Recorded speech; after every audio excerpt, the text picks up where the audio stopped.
Ladies and gentlemen, if you clicked on this video because you want to learn how to get straight A's effortlessly, you're in the right spot. Throughout my life, I've always had pretty good grades. In primary school, I was the valedictorian. In high school, I got a 4.0 GPA while studying max 2 hours a day.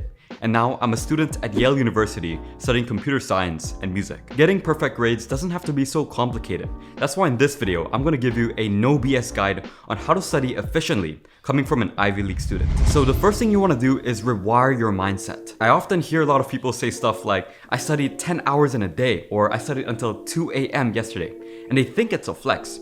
Look, I don't think it's a flex. For me, I would much rather study 2 hours a day and get the same results, if not even better, than the students who studied like 10 hours a day. Because let's be honest, if you want to become that student, you also want to do other things like build cool things, create meaningful relationships with people, and have fun hobbies. How are you going to do that if you're studying all day? That's why you need to realize that the time you spend studying does not equal knowledge gain. Guys, the smartest people that I personally know at Yale know how to study efficiently. They know how to study 2 hours a day and yet still ace all their classes. So you might be thinking, how do I do that? The first law that you need to learn is called Parkinson's law. And this law is about setting goals and deadlines for yourself. So let me give you an example. If you want to study for a math exam, don't give yourself the entire Saturday to study. Just give yourself max 2 hours to study in that Saturday. Because if you give yourself too long or too broad of a time span to study, you're just gonna end up wasting so much time. So what you wanna do is schedule in shorter study sessions. And what you'll find out is that you just study 10 times faster. Give it a try. Give yourself less time than you think you need. Because worst case scenario, if you're not done studying, you can always just add more time.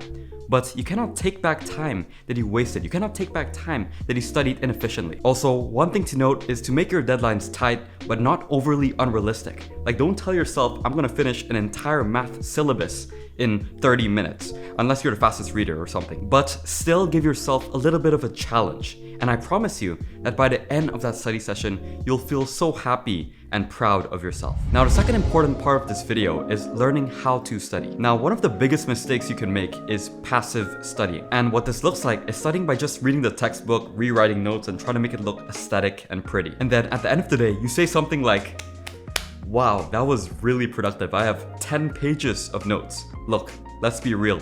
You're really just procrastinating by trying to create aesthetic notes. It may seem like you're doing a lot of stuff, but in reality, you're not doing much. And I was once guilty of this too. Now, it's not to say that writing notes is bad or reading the textbook is bad.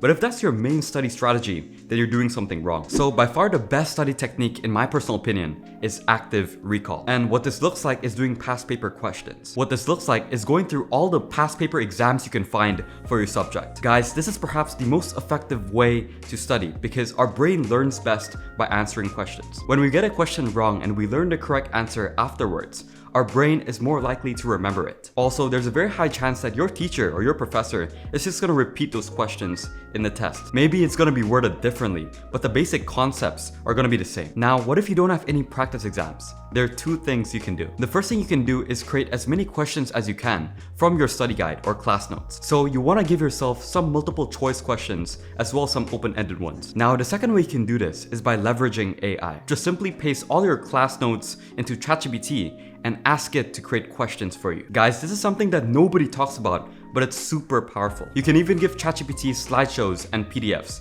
It's super simple and effective. Now, another thing you need to start doing is gamify your studying. You need to make studying fun because if it's fun, it's effortless. So the way I like to do this is by creating a Quizlet, and I treat it almost like a game. I'm trying to answer as many questions as I can as fast as possible. And my objective is to get 100% in all the questions without even needing to look at the choices. So you can simply copy paste the questions that you made earlier into a Quizlet. Personally, I really like doing my Quizlets before I sleep, when I'm about to go to the gym, or whenever I just have like 5 minutes of free time in between classes. Guys, by making your studying fun, you will feel good every time you study and also become much more productive. Now, you also want to learn how to focus because studying without focus will bring you nowhere.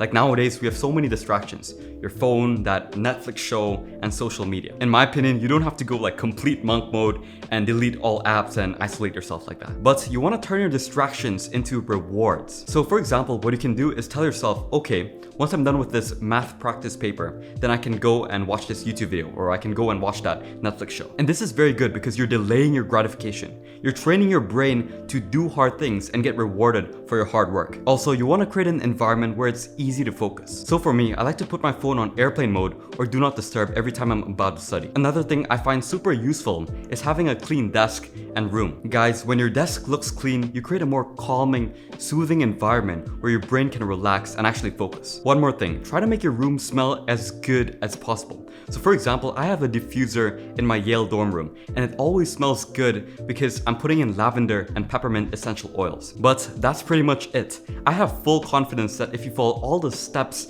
in this video, you will become an academic weapon. So I hope you guys got lots of value from this video. If you did, share it and help a friend out. As always, God bless the hustle. We're all gonna win one day, and I'll see you in our next one.